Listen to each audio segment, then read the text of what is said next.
Hello friends, welcome to my YouTube channel.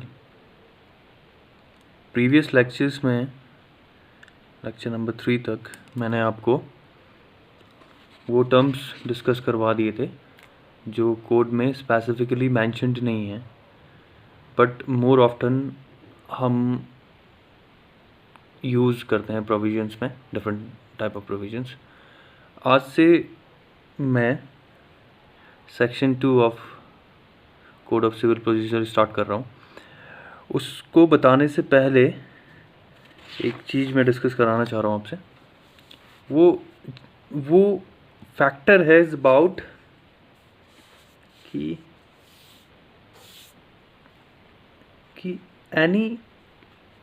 any statute, okay, so if a word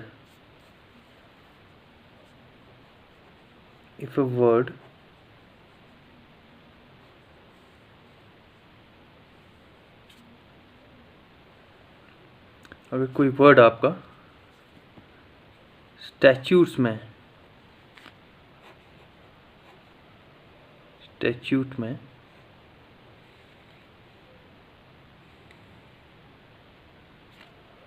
defined है,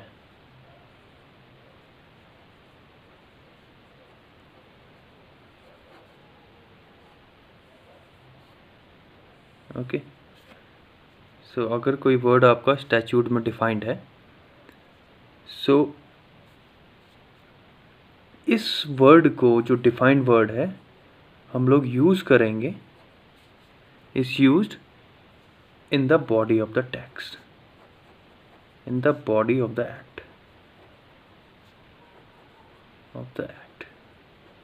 okay. So ये जो word statute में define होगा, जो कि हम लोग अभी देखेंगे, तो डिफाइंड वर्ड को फिर एक्ट के डिफरेंट प्रोविजंस में हम लोग यूज़ करेंगे। सो हम लोग कह सकते हैं कि जो डेफिनेशन क्लॉज है, बिकॉज अगर मैं इस कॉन्सेप्ट को समझाना चाहूँ, सो हर एक स्टैच्यूट जो है, ये हर एक एक्ट, वो उस स्टैच्यूट में एक सर्टेन पार्ट, एक सर्टेन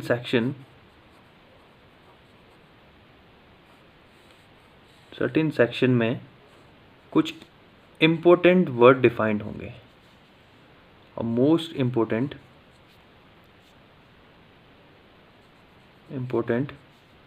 वर्ड डिफाइंड होंगे,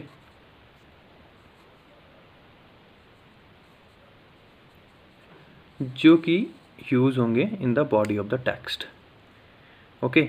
सो मोस्टली जो स्टैच्यूट होते हैं, उनका सेक्शन नंबर 2 जो डेफिनेशन क्लॉज होता है, वो चाहे आप सिविल प्रोसीजर कोड की बात कर लीजिए, चाहे वो क्रिमिनल प्रोसीजर कोड की बात कर लीजिए, इवन जो नेक्स्ट प्रोसीजर एविडेंस लॉ है, उसमें भी सेक्शन 2, इवन आप हर किसी मोस्ट ऑफ स्टैच्यूट्स में सेकंड क्लॉज आपका डेफिनेशन क्लॉज रहेगा। First clause is all about the introduction, और first section is all about the introduction of the statutes, okay. So अगर मैं थोड़ा सा और डिफाइन करना चाहूँ, सो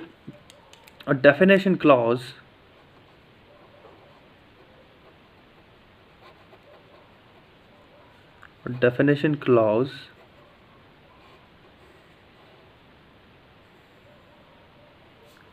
वो है कि आपका definition clause is a short of statutory dictionary,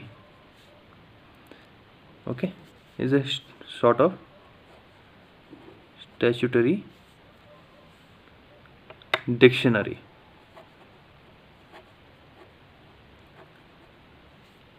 okay. और a legal or a legislative device, okay. अगर हम स्टैच्यूटरी डिक्शनरी की बात करेंगे, सो ये केस है आपका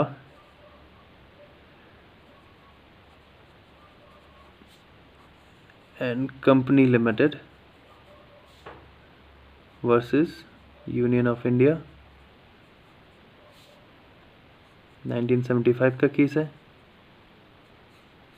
और ये आपका ये है इंदिरा नेहरू गांधी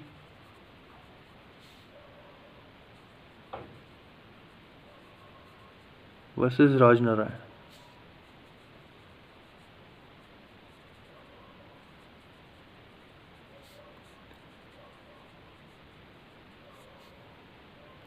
इसमें सुप्रीम कोर्ट ने डिफाइन किया है कि जो डेफिनेशन क्लॉज है आपका वो क्या है, is a short of statutory dictionary और ए लेजिस्लेटिव डिवाइस और a legislative device with a view to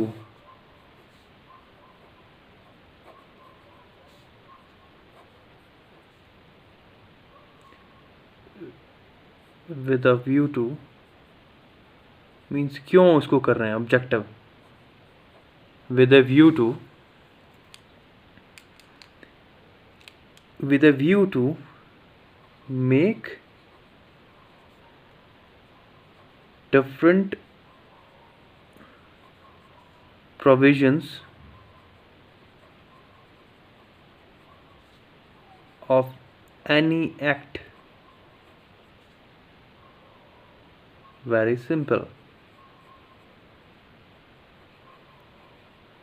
okay, so ये सुप्रीम कोर्ट ने कहा है कि डेफिनेशन क्लॉज क्या है।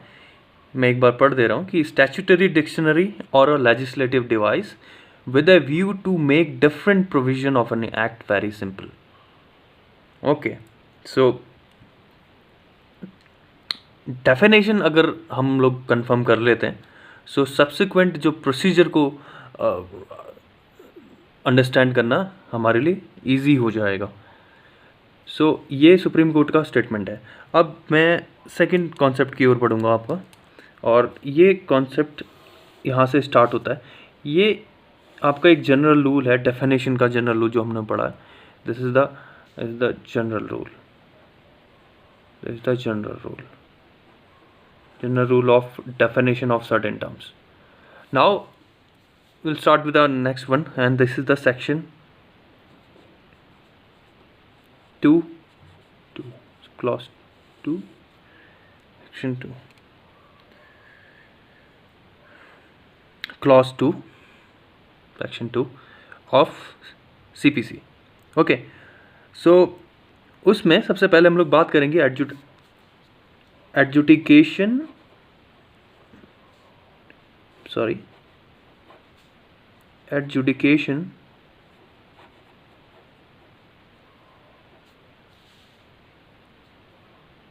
of court can be of two type। okay, first is known as the decree and second is known as the order। okay, so question ये आता है कि एडजुडिकेशन क्या होता है। Adjudication means to make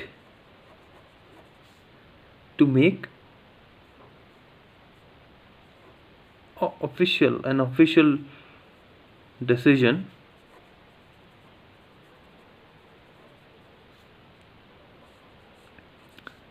that who is right in a given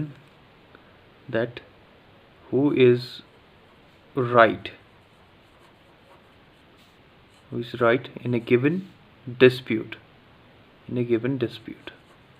किसी dispute में कौन सही है और कौन गलत, उस डिसीजन को उस डिसीजन को to make that decision is known as the adjudication, और simply adjudication means to act as a जज। अभी एक एडजुडिकेशन को टेक्निकल मीनिंग में हम लोग अभी देखेंगे, बट एडजुडिकेशन का एक सिंपल सेंस में मीनिंग ये है। सो यहाँ से मैं अपनी फर्स्ट डिस्कशन स्टार्ट कराऊंगा डेक्री की। सो डेक्री डिफाइंड है सेक्शन 2 क्लॉज 2 में। डेक्री, सो डेक्री होती क्या है। ऑल्दो बेयर एक्ट अगर आप देखेंगे तो डेक्री के बहुत कंपोनेंट हैं डेफिनेशन की बात से, तो मैं अभी फर्स्ट डिस्कशन करवाऊंगा the meaning of the decree. So decree start करते हैं।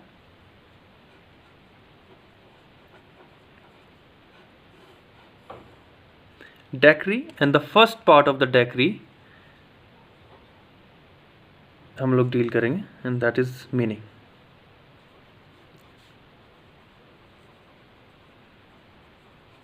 Meaning of the decree. So decree क्या होती है उसको पहले मैं, decree is simply, decree is a formal expression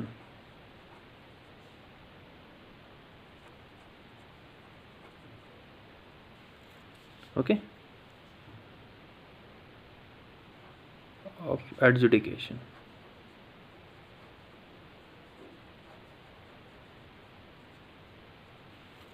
Okay, so decree is the formal expression of the adjudication which, so far as regards the court express it, conclusively determine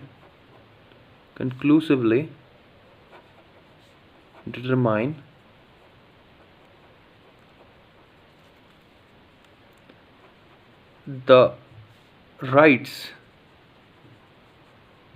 conclusively determine the rights of the parties in all or any matter of dispute. All or any matter of dispute. ये decree का भी एक मैंने confined और एक limited definition लिखी है, but जैसे हम लोग प्रोग्रेस करेंगे डिफरेंट टर्म्स और एसेंशियल ऑफ डेक्री जब हम लोग सीख जाएंगे, तब फाइनली हम लोग डेक्री की एक कॉम्प्रिहेंसिव डेफिनेशन को देखेंगे जो कि कोड में मेंशन्ड है। बट अभी ये डेक्री का मीनिंग है और इसमें कुछ इम्पोर्टेंट वर्ड हैं, मैं उनको मार्क कर लेता हूँ एंड देन हम लोग उनको डिस्क्राइब कराएंगे। This is the formal expression is the first important word. Second important word is the adjudication. Third important word is the conclusively determine, that means conclusive determination. Okay, and this is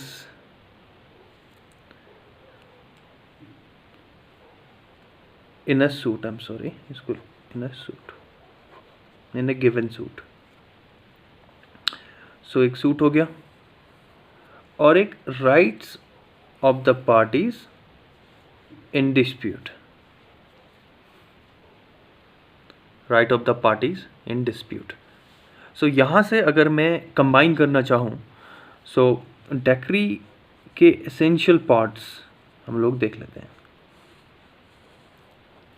क्या essential part हैं decree के? तो that is the essentials of decree,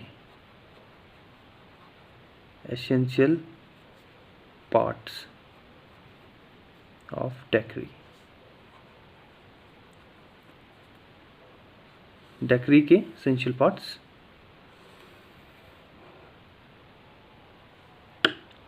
first, so decree means first essential part decree में जो होना चाहिए आपका वो होगा adjudication.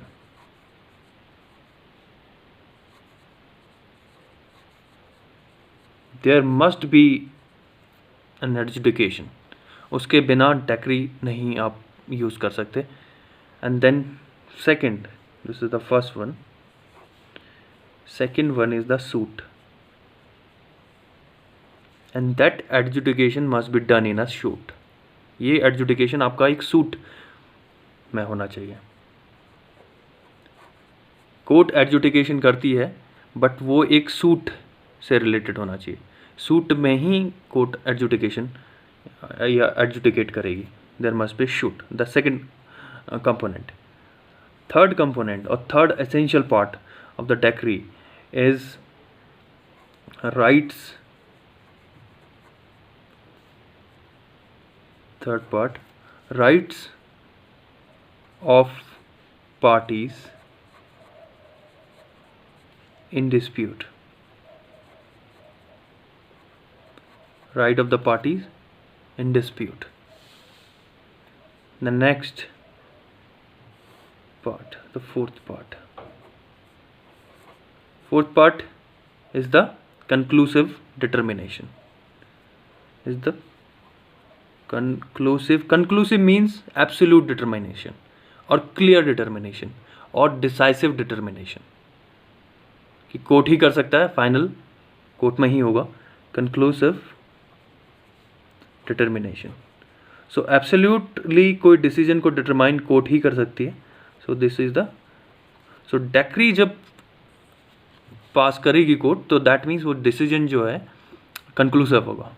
Conclusive, there must, that means there must be the conclusively determined decision. And the fifth and the last one part is the formal expression.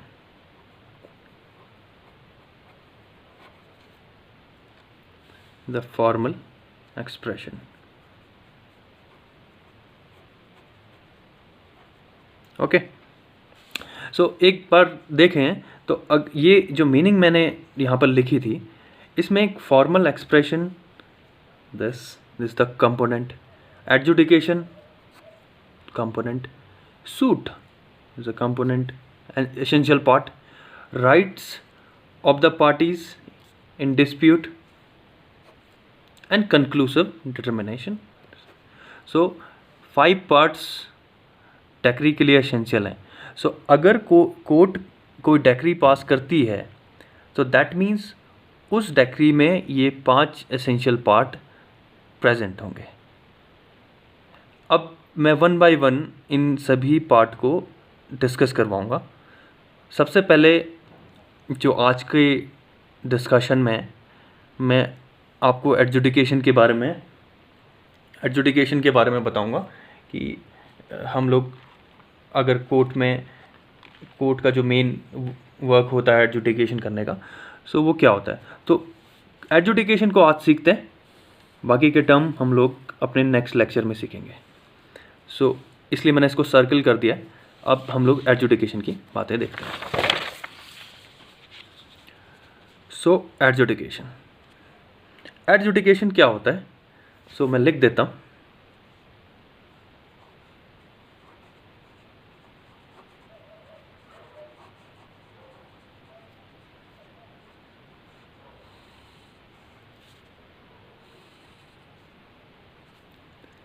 First of all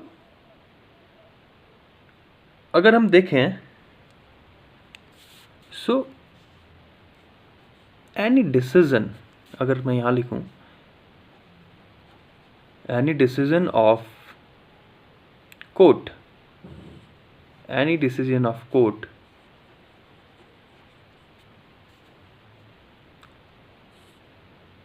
decree कहलाएगा. Okay, so any decision of a court is called decree if adjudication is there.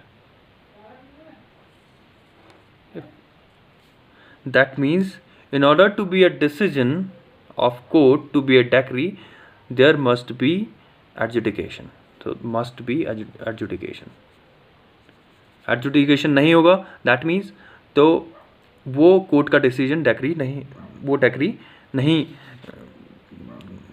बोलेंगे हम लोग उसको. So now adjudication होता क्या है, अब हम लोग उसको थोड़ा टेक्निकली देख लेंगे. तो adjudication is the judicial determination, is the judicial determination, is the judicial determination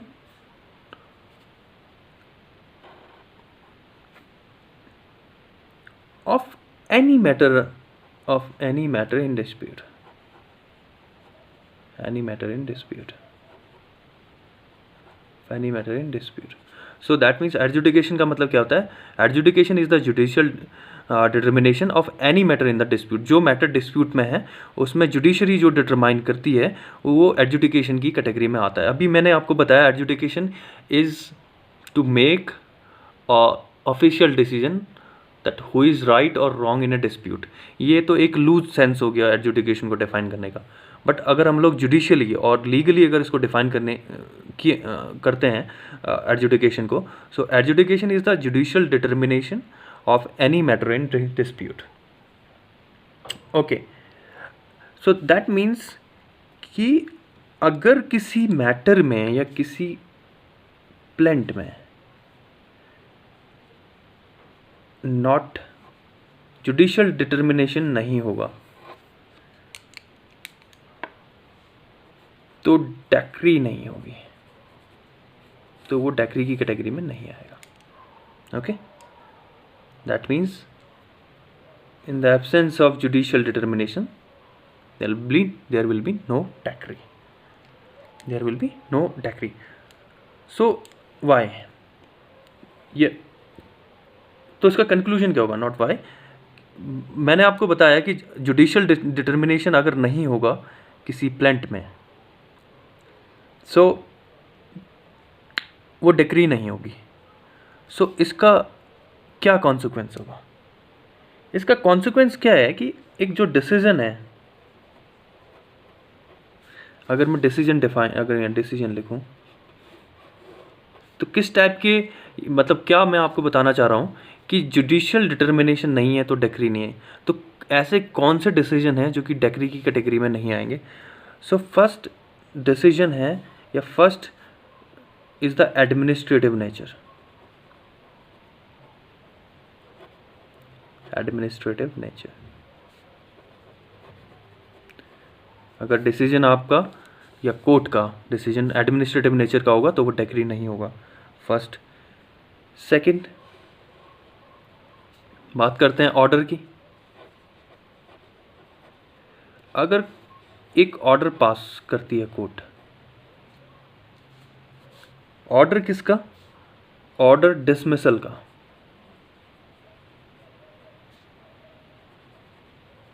okay, if a dismissal order is passed by the court, and what kind of order?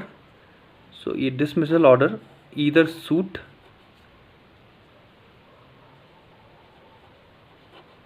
और अपील, और मैं आपको बता चुका हूँ सूट और अपील क्या होती है। ओके, सो हम क्या डिस्कस कर रहे हैं कि कौन सा डिसीजन डेक्री की कैटेगरी में नहीं आएंगे, और उसमें फर्स्ट हम लोगों ने देखा एडमिनिस्ट्रेटिव नेचर है। सेकंड क्या है कि अगर कोर्ट एक ऑर्डर पास करती है, डिसमिसल ऑर्डर पास करती है, और वो डिसमिसल ऑर्डर सूट का पास करती है। कौन से सूट का? ये सूट होगा आपका is the default of appearance of party. Default of appearance of parties, that means parties एक प्रिस्क्राइब टाइम में अपीयर नहीं हुई तो कोर्ट ने एक ऑर्डर पास किया और सूट डिसमिस कर दिया, तो वो डेक्री में नहीं आएगा। First thing. ओके, ये कोर्ट का डिसीजन है। एक फेमस केस मदन नायक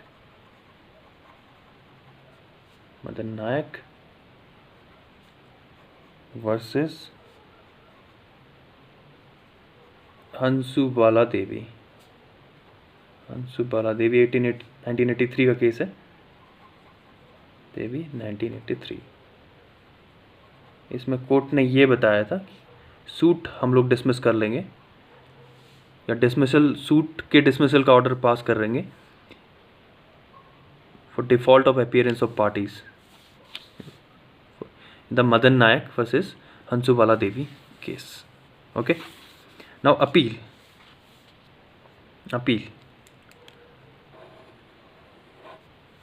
कोर्ट का डिसीजन, कोर्ट एक ऑर्डर पास करेगी डिसमिसल का। अब डिसमिसल अपील की होगी। एक कौन सी अपील होगी? For want of prosecution, parties जो है प्रोसिक्यूशन चाह रही हैं, वांट ऑफ प्रोसिक्यूशन, तो कोर्ट डिसमिस कर देगी। सो कोर्ट ने अगर एक ऑर्डर पास किया डिसमिसल का of appeal of want of prosecution, so वो भी डेक्री की कैटेगरी में नहीं आएगा, ये डेक्री की कैटेगरी में नहीं आएगा, ये सब डेक्री नहीं है। दैट मीन्स हम लोग, अगर मैं इनको बोलूँ, सो ये ऑर्डर के पास है, देखिए order, so this mean this, एक फ्लो चार्ट मैंने बना लिया, आई थिंक ये is better way to remember anything. So can not be termed, और इस देखिए इस फ्लो चार्ट में मैंने सारे कॉन्सेप्ट इंक्लूड करवा दिए हैं। That means the first essential component of decree जो एडजुडिकेशन है उसमें थोरोली मैंने इसको डील कराने की कोशिश किया। So can not be termed as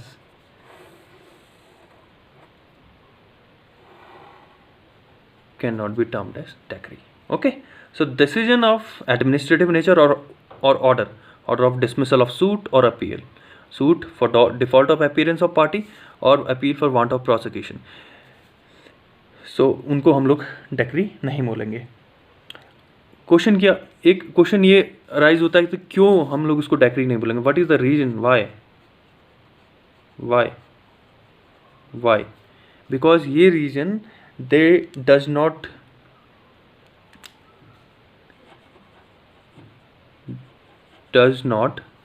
judicially deal with the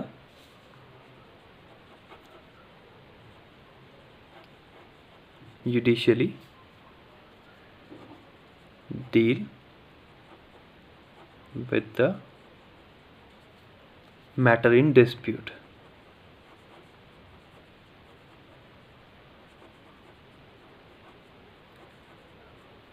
तो जो मैटर ऑफ डिस्प्यूट है उसमें पार्टीज अपीयर ही नहीं हुई कोर्ट में, सो दैट मीन्स वो जुडिशियल मैटर है नहीं, ये जुडिशियली डील कर ही नहीं रहा है।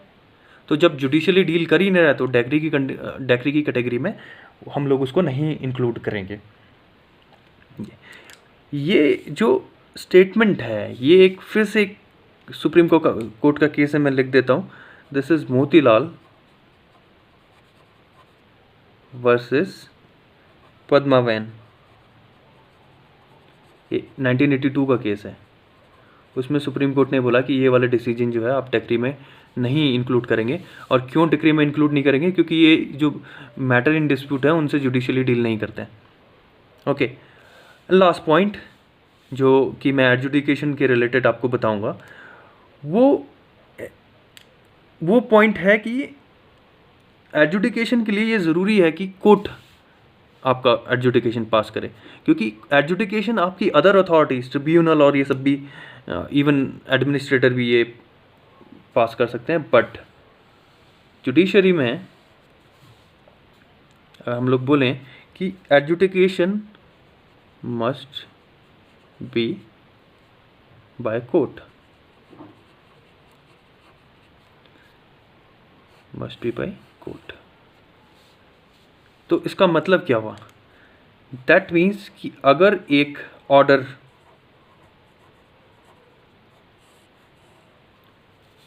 जो कि एक ऑफिसर पास करता है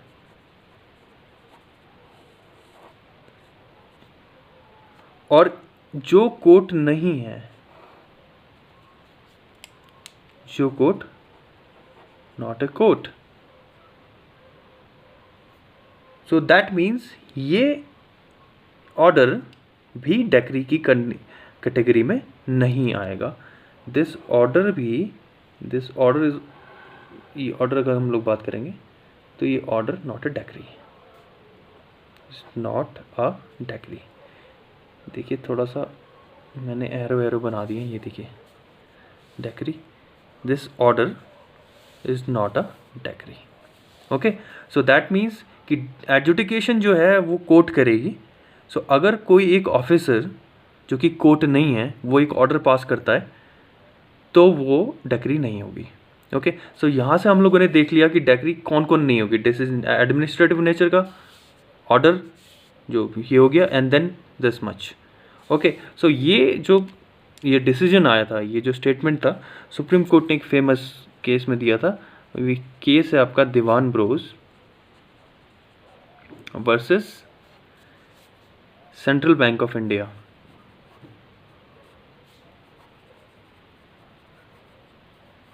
दीवान Bros versus Central Bank of India, 1976 का केस है। ओके, सो ये एडजुडिकेशन हो गया। सो आज हमने देखा कि जो डेक्री सेक्शन 2 क्लॉज 2 में डिफाइंड है in civil procedure code CPC, उस डेक्री के 5 एसेंशियल पार्ट हमने देखे थे, और 1 बाय 1 मैंने आपको प्रॉमिस किया है कि मैं 1 बाय 1 सभी जो एसेंशियल पार्ट है उनको थोरोली डील करवाऊंगा। तो फर्स्ट जो हम लोगों ने आज देखा वो फर्स्ट एडजुडिकेशन था। सो एडजुडिकेशन डेक्री का एक एसेंशियल कंपोनेंट है, और हम लोगों ने देखा कि एडजुडिकेशन की डेफिनेशन क्या है, और डिसीजन ऑफ द कोर्ट का डिसीजन जो है अगर डेक्री होगा तो एडजुडिकेशन उसमें होना चाहिए, अगर एडजुडिकेशन उसमें नहीं होगा तो डेक्री नहीं होगी। और यहाँ पर हम लोगों ने देखा कि किस टाइप के डिसीजन जो है कोर्ट के वो डेक्री की कैटेगरी में नहीं आते हैं। सो आज के लिए इस लेक्चर के लिए इतना ही। नेक्स्ट में मैं जो remaining essential part of decree हैं, सूट से स्टार्ट करेंगे, then party in controversy, then conclusive determination क्या होता है, and then finally formal expression क्या होता है, उसको डील करेंगे। अगर आपको मेरा ये चैनल पसंद आता है तो रिक्वेस्ट है कि आप मेरे चैनल को सब्सक्राइब करें, कि मेरे को एक मोटिवेशन मिलता रहे कि मैं नेक्स्ट वीडियोज़ हैं वो ऐसे ही थोरोली बनाता रहूँ। Okay, so thank you very much.